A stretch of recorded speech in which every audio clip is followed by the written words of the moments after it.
Une cohabitation inimaginable dans leur jeunesse pour les plus âgés des fidèles, la situation est pourtant réelle dans le village du Chablais-Vaudois.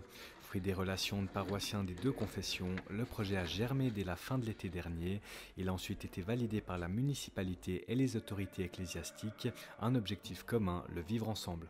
Du côté catholique, on a essayé d'être attentif, de vraiment utiliser avec beaucoup de reconnaissance ce lieu qui nous est prêté quelque part et de venir en hôte et pas venir en squatteur. Donc ça veut dire qu'on ne pouvait pas transformer le temple de Bé en une église catholique, loin de là.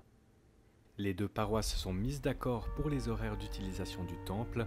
Pas de changement pour les cultes, toujours célébrés un dimanche sur deux dans l'édifice.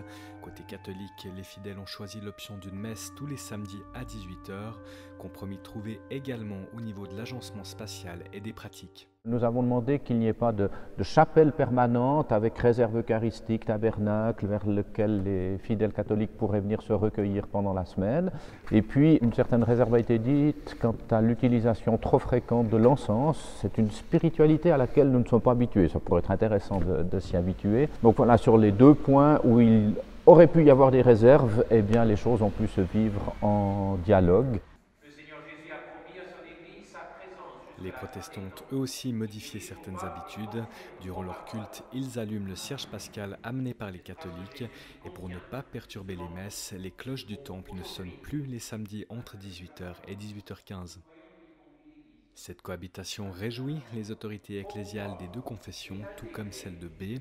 Enthousiasme aussi chez les paroissiens catholiques du village. On est vraiment content de pouvoir célébrer la messe ici dans ce temple. C'est une solution qui nous convient et puis ça change aussi. Je trouve que c'est formidable comme entente. À Bé, tant le pasteur que le curé en sont persuadés. Le partage du temple va encore rapprocher les deux communautés. Un rapprochement qui pourra se faire notamment à l'Ascension et à Noël, deux fêtes que les hommes d'église ont prévu de célébrer ensemble cette année.